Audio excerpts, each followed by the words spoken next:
Every tiny home video you have watched shows you the same thing. A cramped hallway, a ladder to a bed, a kitchen where you can touch both walls at once. Today I am showing you tiny homes that break that stereotype completely. Homes that are 10 to 12 feet wide instead of the standard 8.5. And once you see what that extra width actually does to a floor plan, you will understand why some builders say going from 8.5 feet to 10 feet is not an upgrade. It is a different category of home entirely. Stick around because by the end of this video you will know exactly what these wider builds cost you in permits and hassle, and what they give you back in real livable space. Before we get into it, if you are serious about smart, honest home content with no sponsored fluff and no filler, hit subscribe on Home Intel right now. We break down real numbers so you can make real decisions. Why width changes everything. Most tiny homes on wheels are built at 8 feet 6 inches wide. That is a legal limit in the US and Canada for towing without a special permit. It is also the reason so many tiny homes feel like glorified campers. You lose 6 to 12 inches per side just to framing, insulation, and siding before you even get to livable interior space. At 8.5 feet, a couch and a walking path barely coexist. Move up to 10 feet wide, and you add close to 20% more usable floor width.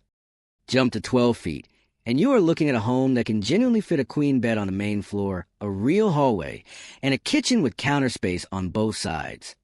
That single extra foot, or 3, does not just add space. It changes how a house functions day to day. The permit reality nobody glosses over. Here's the part most videos skip, and we are not skipping it.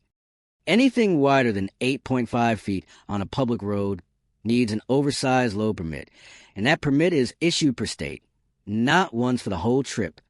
At 10 feet wide, that usually means a wide load banner, extra lighting, and a permit running somewhere in the $14 to $50 range, and that price applies separately in every single state your route passes through.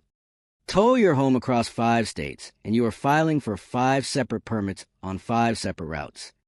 At 12 feet and up, several states move past banners and lighting entirely and require a pilot car or escort vehicle, which adds real costs on top of the permit fees, plus daylight-only or weekday-only travel windows in many jurisdictions. 10-foot wide loads almost never trigger that escort requirement. 12 feet is where the rules tighten.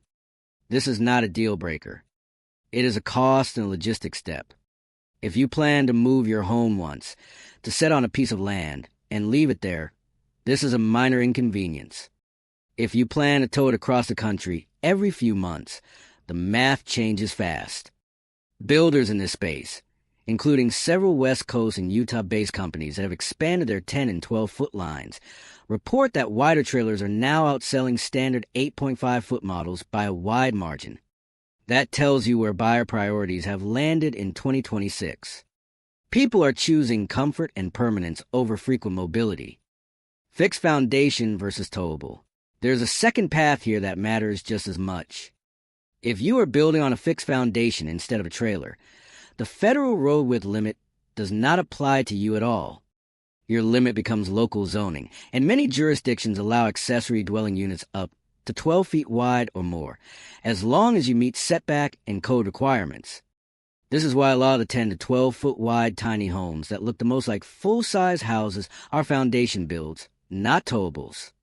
No wide load permit, no escort vehicle, no per state paperwork, just standard construction rules for a small structure. If your goal is a permanent tiny home rather than something you tow seasonally, this route sidesteps the entire permit conversation. What a 12-foot wide layout actually fits. Let's get concrete. At 12 feet wide, a builder in Utah recently completed homes at 12 feet by 32 feet with a 12-foot 4-inch ceiling height, giving a footprint close to 400 square feet before you even count a loft. At that width, a kitchen can run a full 24-inch deep counter on one wall with a 36-inch walking aisle, the same clearance you expect in a standard house kitchen, not a scaled-down version of one. Do the math, and that still leaves roughly 74 inches of width free for a second counter run, a kitchen island, or a dining transition into the living space. A bathroom can include a separate shower stall instead of a wet room combo.